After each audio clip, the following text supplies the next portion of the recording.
Hey, what's going on, y'all? Sam the Slam here. Welcome back to a brand new Slammed movie review. And today has been one of those days. Frustrated. Before we get to this review, a lot of shit going on with my life right now. Just changes, and then also sick. I had this cough from hell, hacking cough, or whatever the fuck. I gotta go to the doctor's tomorrow. So I wanted to keep it going. I want to get, because after this review's done, I'm gonna be putting these movie reviews on my YouTube, because I have 3 that I still need to upload. So this is the last one, and then I'm gonna upload those, and then we'll go on to the next films. But we are here. I got Shudder for a month for free. It's also $6. Ain't bad for $6 a month, but I got it for free for a month. I looked around, and I'm a huge fan of Italian giallo. I can't say it. Giallo horror films from the Italian directors Dario Argento and this guy right here, Lucio Fulci, Zombie. Also House of Clocks. I've reviewed that before. I don't know what number it is, but it's on my Slam movie reviews. I did watch bits and pieces of Zombie 3. I don't know if I reviewed Zombie 1. Maybe I did, maybe I did not. Maybe it's on my simple review series. But I on Shudder there's a couple movies, and there's another one I want to check out, Manhattan Baby. But this one right here, I thought it looked pretty cool. 1988's Enigma, I think that's how it is. Enigma. I can't say it. Sorry, guys. Just to check it out. I saw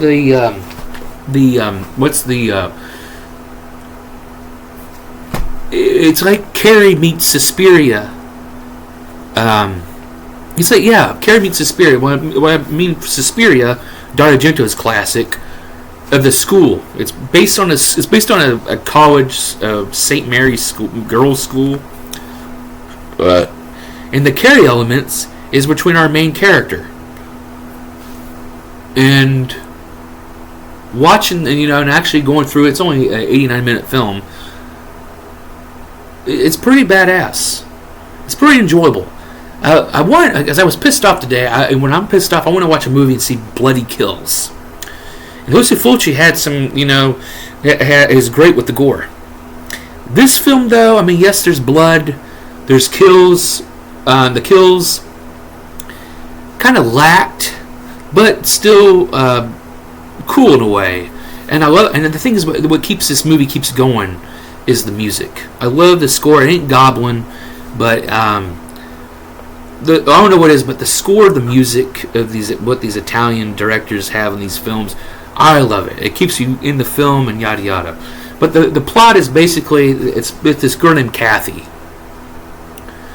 And here's the thing, is there's really no, the first scene is a guy and a woman undressing this other woman, who's Kathy, the character, and there's a certain song she's naked, and they're trying to put her in this nightgown or this outfit.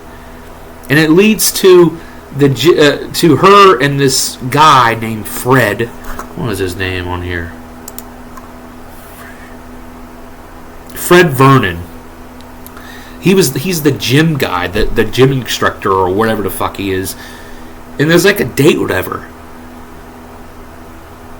But this woman Kathy just looks very disheveled. She just doesn't look right. And they say in the film that she's mentally challenged, or maybe it's just the fucking bullies, but they're having this weird fucking lovers lane scene, and oh, you like me? Oh, and they're so, oh, I love you. Oh, they're just petting, petting and hugging each other. It's just oh, I love you, I thank you. And then you have in the background, you have that stupid bitch, one of the bitches, and the guy, her boyfriend or whatever. And there's other cards with these other females that's from the school. It was like a prank. This woman because she's the maid's daughter. They call her the retard. I mean, it's I don't know, but then they pull their lights out, and then they're chasing her away, and she runs into a fucking car, and then she's in this comatose. And the scene, which it looked like her body, it was good makeup, but it looked like it was a fucking dummy. Her body in the comatose state in the hospital. But then it just goes to this woman, Eva Gordon, who's a new student at this place. And that's the thing about these movies that doesn't really show you about. Let me see here. I'm looking at the Wikipedia stuff. Yeah, I mean, you don't. And this goes to this new student at this girls' school, and then you find out that it's Kathy who's possessed her. She has the telepathic powers like Carrie. But yeah, she she's got her possessed, and then they watch her, this doctor watching Kathy's body. But every time she gets there's a kill or when one of them gets murdered and shit, she gets these reactions, and you see her face, ha ha ha, like she's controlling this woman. And it all starts with the fucking damn gym guy, the Fred guy who started it like this, and his death was, and there's all. Oh, sorry, these are all spoilers. Sorry, I don't care. I go through the plot. I mean, he's dead. Okay, let's hold on here. It's just a woman who's getting revenge from all these dumbasses, these bitches that caused her, which you feel sympathy for the character. So when you see you want to see these bitches get their comeuppance. You want to see them get their fucking. But the thing is, though, it's kind of lackluster in a way. It was good, but then again, it was not. Like the first kill is the gym guy, Fred Vernon. He gets there's a reflection of his own mirror, and he chokes himself to death, and then it's due to a heart attack. And then you have the scene with the snails. I mean, good close-up shot. I mean, you got this fucking like snails. I mean, it's Virginia. She's one of the girls who was involved with the prank. She sees these snails on the door, or like snails everywhere, and then she tells her they're the head of the girls' school. Oh my God, there's snails! Oh, there's fucking snails! And they go in there's no snails. But when she goes to bed, oh yeah, there was one snail in there though. But another thing, her mother had these red eyes. It's like she was also telepathic too, I guess. But I don't know. It's just weird. I thought she was connected with Kathy, and they had this link, whatever. But I didn't make it because there's scenes of her with the girls when she's looking at it. She has these evil, bright ass red eyes. But with the snail scene, where she goes to bed, when you wake up, and then we have a good close up shot of this girl's titties, her nipples and shit, and there's all these fucking snails and slugs that make her suffocate herself. And it was all right. I mean, it was a good shot of the titty. Of the nipple, but it's kind of lackluster. But it was cool. I never wanted to see like a snail death. The third chick, the bitchiest bitch, she didn't even get the fucking. She fucking gets. She loses her earring, but because Eva's possessed guy has got the earring, but she goes up to the same spot where she was at this up top of the museum, and there's like this portrait with God or some kind of portrait or some kind of like Greek. I don't know if it was I don't know, but it starts raining blood on her. And she's like, oh, well, fucking move out of the way. No, you just sit there, da da da. And then these statues come to life, and there's a fucking I hate snakes. I hate when they bite and strike. It scares the shit out of me. I hate their evil motherfuckers. But there was a python scene where there's a python in the floor trying to bite. Doesn't get her, but she gets killed by getting strangled to death, and then from a fucking statue, and it laid upon her. I was like, well, that's fucking stupid. I mean, that's fucking dumb. It's just... And then we have Kim, who she wakes up, and it's like a dream of her boyfriend, fucking Tom, which is which was the two people that started at the beginning of the film. They're fucking damn. They're fucking around, yada yada, and then she goes for a shower, and then Tom in the bed, and then she opens it, and then his head's chopped off. She goes to every other fucking rooms. All the girls' heads are chopped off, and then she goes out the fucking window, and then they push her out the fucking window. She gets out the fucking when she falls to death. And then you realize it was just a fucking dream sequence of, or her boyfriend was fine, and the girls were fine. But then she wasn't, because she was dead. And Tom looked, and then I thought, okay, here comes a badass decapitation. It was the blood, yeah, but it wasn't really gory. You saw like a half kind of fucking decapitation, and then his head falls down with her body. And it's just like, it just wasn't good. Meanwhile, Eva Green in this film because Kathy is throughout the film, and I'm going back and forth with this. I'm stuck at review. I don't care. I'm sorry.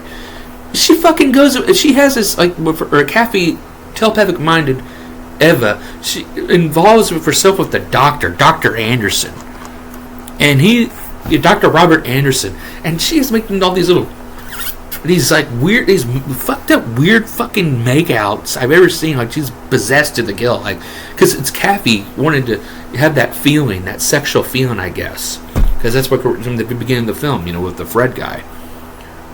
But she's all in this intrigued with this doctor, and had one of the most weirdest. It was a dream scene too, where there was a weird sex scene, where she had the most oiliest ass, like sweat and glory, and she was biting him. The doctor, and his blood everywhere, and then he wakes up, it's a dream. And then she got fucking supposedly kicked out of the girls' school, Eva Green, and then he starts going after the other chick, I think Jenny.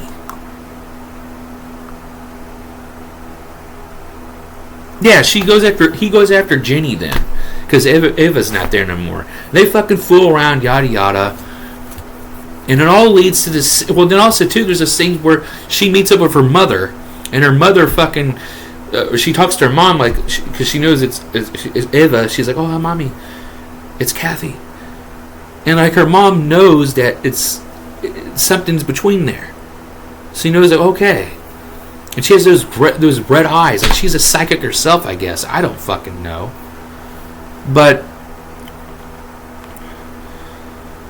and then they end up the fucking hospital scene, which she comes back, and then Eva with the scalpel, and then she's going to kill Jenny, and here comes Dr. Anderson coming to the door, and he gets slashed in the arm, and then she's going to kill him.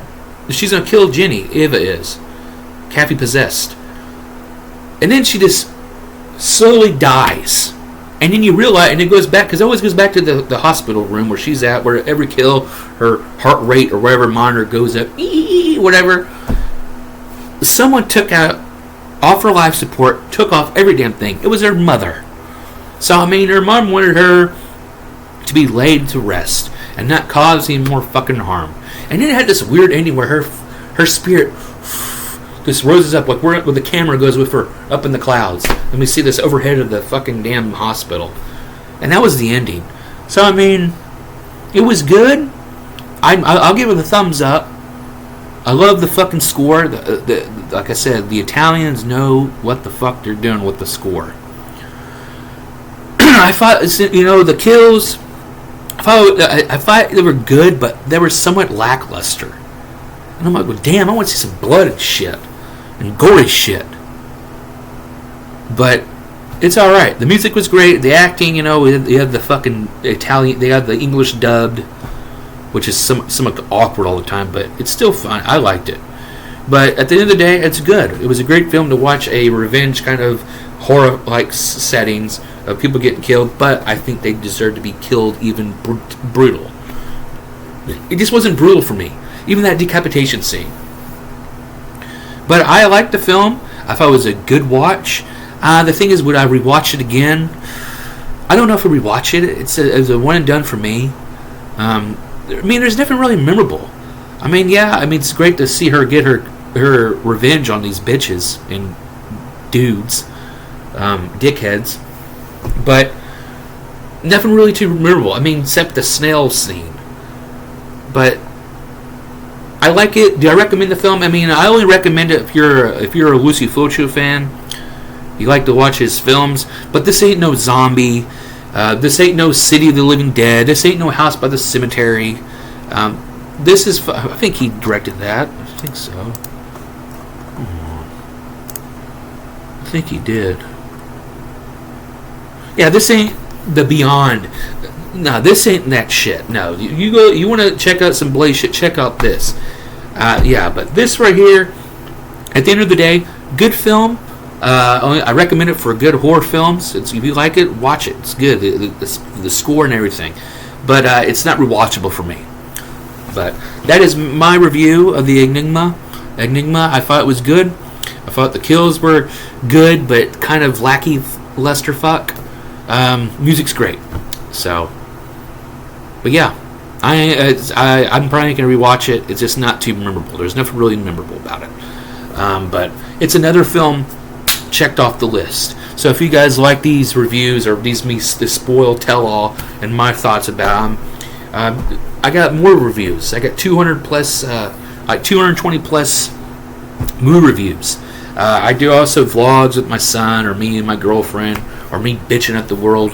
How am I doing? You know, my Slim Unfiltered series or whatever. It's just me talking in my kitchen or over here, or right here, right what I'm doing right now on my laptop. But watching movies, if you like my intake, give me a subscribe. Give me a comment. Oh man, your review sucks. You just spoiled it and everything. Yada yada. Tell me. I don't give a fuck. Tell me positive. Tell me negative. I don't give a shit. I just want to gain a following. I don't want to get paid for this shit. I just do this for the love for me. I watch movie reviewers like Rumble Rat for Life, OC Communications, The Choice Voice, Michael K. King, or Michael L. King, Cody Leach. That's how I like it. It's awesome, but I do my own thing. But I'm going to get the hell out of here, and we'll see you again for the next Slam Movie Review. Peace.